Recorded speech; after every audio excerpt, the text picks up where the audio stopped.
Hello. Hello. So, your name is Danielle. Danielle, and Danielle. tell us a little bit about yourself. I'm from South Africa. Back home they call me Lali, like I told you before. And I'm 23 years old. I'm actually turning 24. Back almost 24. In December, right? Yeah, 21st. Remember in 2010 the world would have ended in December the 21st. So on my birthday I was like laying in my bed and waiting for the world to end for my birthday. It was a big thing. And all my wall posts back on when I look back at my memories on Facebook says, "Oh, the world's gonna end now. Happy birthday." Did you have a huge party that year? No, it was actually that was the first year I didn't throw a party because I was sick.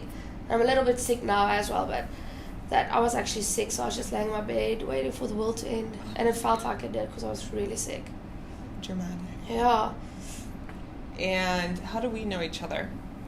Oh, well, you were in my class in AVSC that we did in August, Yes. and so I went to lunch with you and Jason. I just invited myself, and I just started talking about like asking personal questions. I don't know why. Like I was thinking that night, like, geez, Danielle, you were asking quite serious questions. When are you gonna get married? I asked you when you're gonna get married, when you're gonna have babies. Do you want babies? What's your? Yeah, you did ask me I that. remember. What made you ask me those things? That's why I said I was thinking in my bed. I was like, what's wrong? Were you nervous?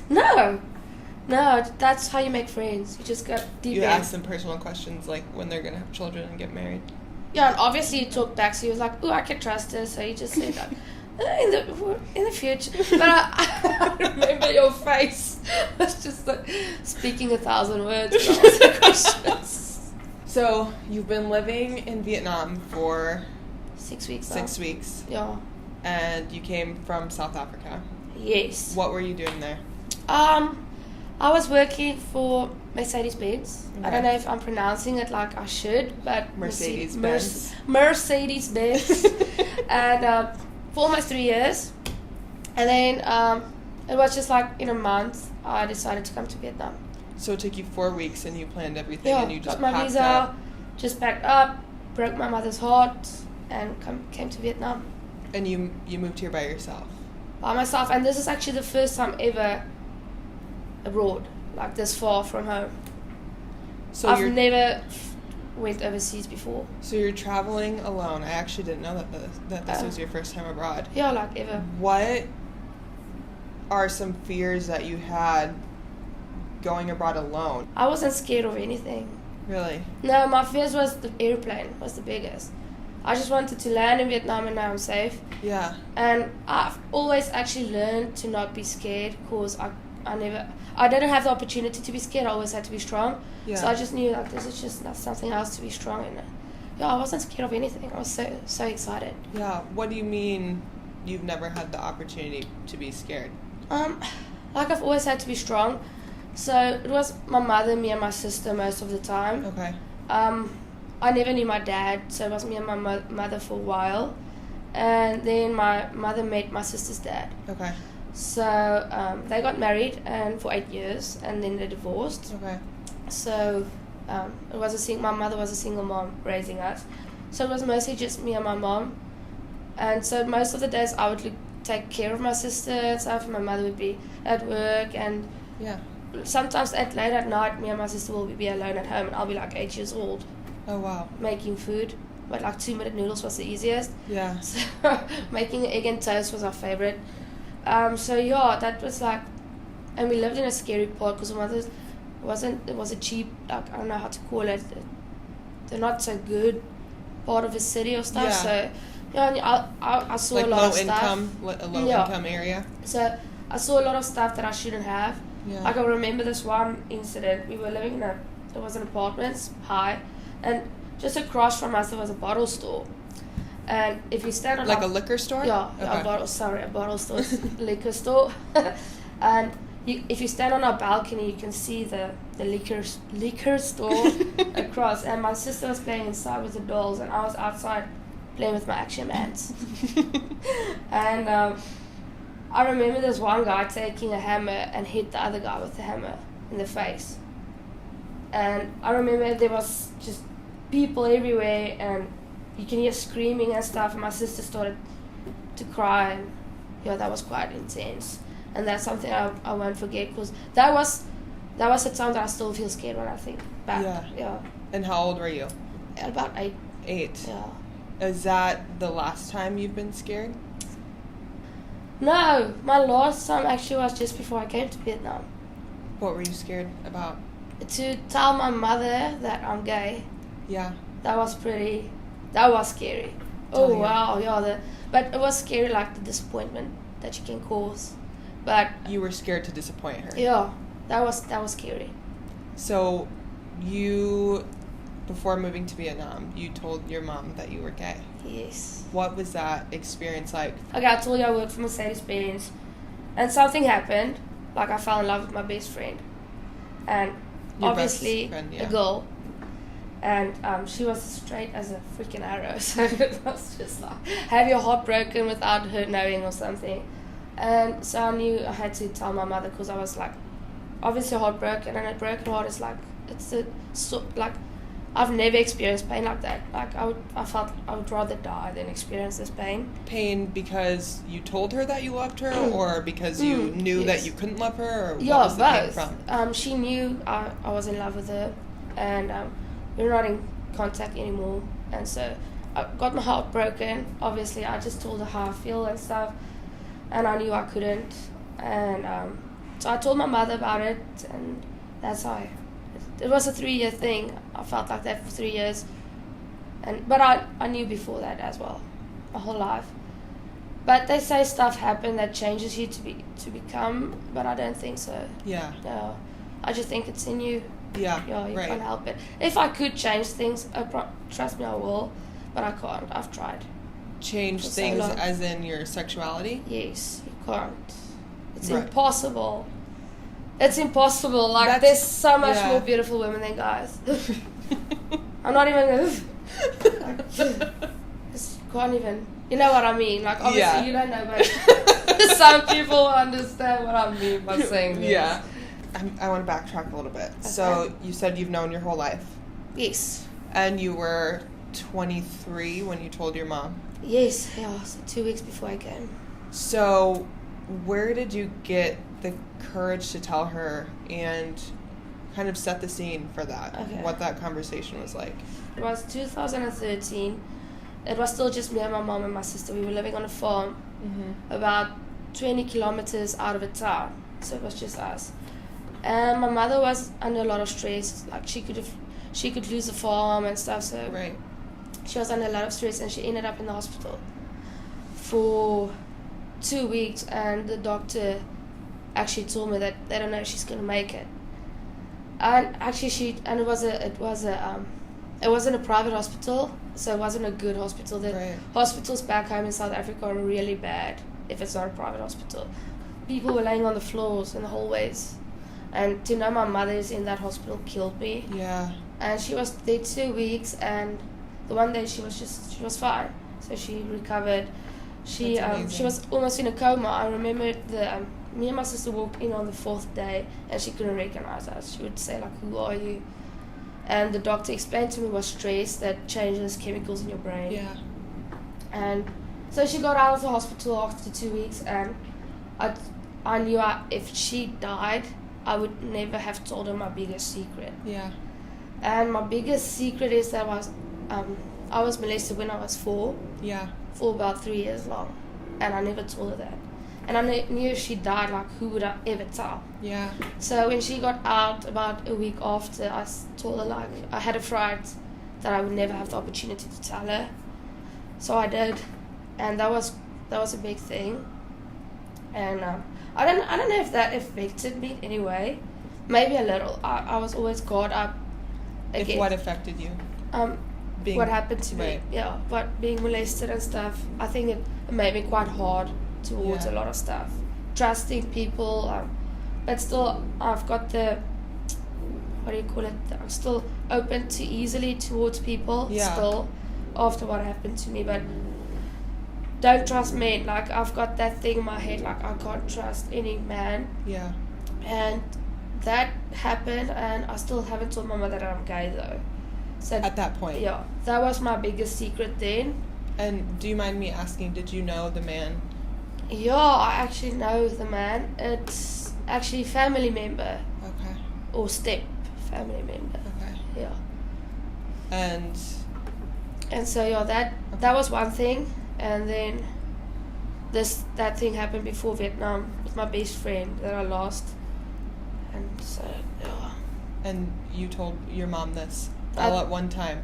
Oh no, I told my mother when I was 18 that happened to me. Okay. And a while after, I told her that. Like when I'm now 23, so I told her. Yeah. When I was 18, I told her a big secret, and when I was 23, I told her a big secret. Yeah, I cannot imagine holding a secret in that long. That was bad. And being brave enough to tell somebody. So. Yeah, it's That's actually amazing. I was in a hostel for 5 years, and I would have the secret, and I'd still be there for everyone else. Yeah.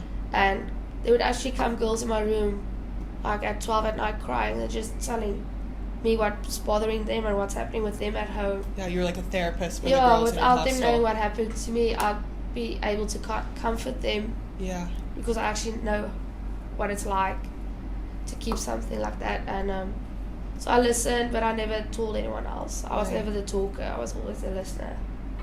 How did you feel after was your mom the first person you told? Yes. And obviously her mother's just like, she went crazy when she found out, especially because it's a family member. Yeah.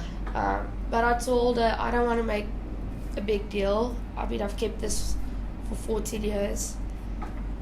I just wanted her to know. Yeah. Yeah. Is it something, you said you kind of try not to let it affect you. Do you go back into that place at all anymore? Not so much. I go to the place back at home before I came to Vietnam more. Okay. Yeah, because I think that was that was a bad situation. It Yeah. was just, I've never had my heart broken like that. Obviously, when you're small, 4 years old, and something like that happens, you're still innocent and you don't know exactly what the consequences and the hurt is causing at the moment. Yeah. Now that I'm 23, I'd kill someone if I find out. Right. It's but back then you don't think about what you're going through. It's just like, it's not normal. I remember every moment and every You detail of it, but back then you don't think of it like that. But now I do, but I don't go back in it. I've let it go. Yeah. Otherwise, I would have. My soul would have died if I had to keep on. Yeah. If it hasn't happened to you, it's hard to imagine to Yeah. go through that and then to come out, Yeah. being so positive like you are. How did you get to the point to being the funniest person in the room and the class clown and everybody else's shoulder? Oh yeah. Well, I had to be my mother's shoulder. Yeah. My mother's the ultimate best thing in my life. Like, I would die for her. Like, I love her so much. So I could see as a child that what pain does to a person. Yeah. And so I had to be a shoulder for her and a little bit of sunshine for her because she didn't have sunshine. So Yeah. I learned to just put stuff aside, and I still have the tendency to put others' needs Before yours. before mine. Yeah. Mine. So if anyone needs me, I know, okay, but I know I'm going through something, but maybe there's something they have is a little bit bigger, so be something more and make a difference if you can. Because That's my mother amazing. didn't have anything, so Yeah. I had to be something. My mother lost her father when she was 13 and her mother when she was 18. Wow. And then she had me when she was 24. So a lot of things went through her head when she got pregnant with me. Yeah. And she was maybe thinking of adoption. She told me all of this, like Yeah. adoption or stuff, because she didn't think she could raise me. And when she was pregnant with me, she gave her heart to Jesus.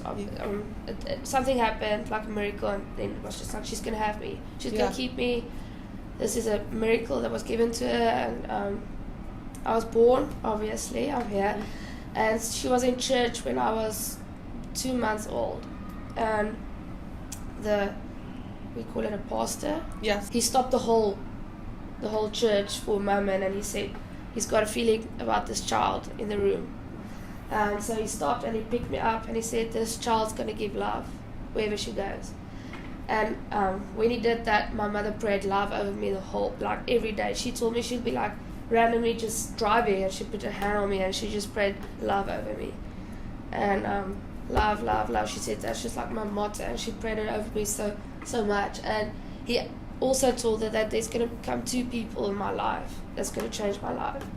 And I still today think it's my grandmother and my grandfather.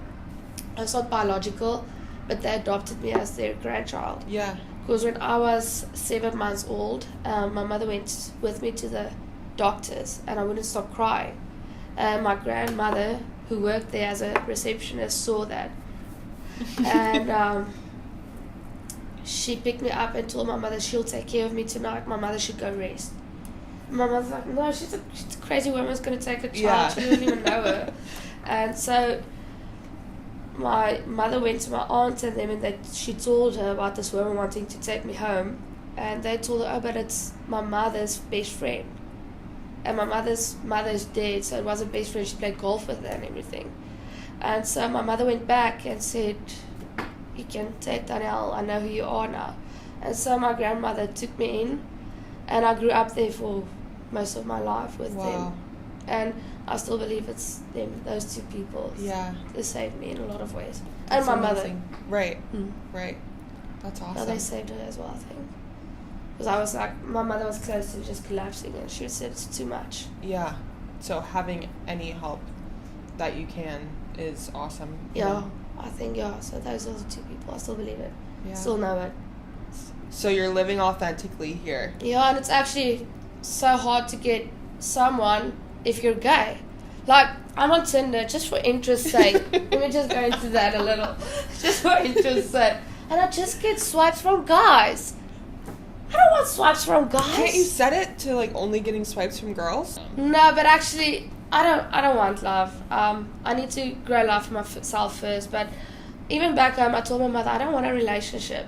It's always been emotional connection with me. Yeah. With people. I tend to grow emotional connections very strong. And I just want to be happy and make people happy. Yeah. Well, from what I've seen from you in the past 6 weeks, you're doing it. And then you're also going to be starting a vlog soon. I'm going to start a vlog. I'm super excited about that. Like, I've tended to love taking pictures and stuff, and I've started making videos. Obviously not good, but I just love making them. It's gonna be a good vlog. Yes, It's gonna be a funny vlog. It's gonna be like me, South African with bad English. Okay. And you're gonna be on it. Mhm. Yeah. Well, I'm excited. Thank you so much It's a pleasure, for Avery. talking to me. It's a You're my pleasure. first ever interview. I don't know what I'm calling these interviews yet because I don't know how many I'll do. It's just going to be a spontaneous. I hope it gets a lot of hits or likes. What do you call it? Can it get hits or likes? Views? Yeah. Views, yes. Views? Obviously, I need to know this stuff when I start my vlog. Well, I still don't know anything either. I'm like, Well, I'm I know excited. nothing yet. But thank you so much. First one, yeah. Thank you. Thank you. Thank you. Bye. Hello, Ma. She's in South Africa.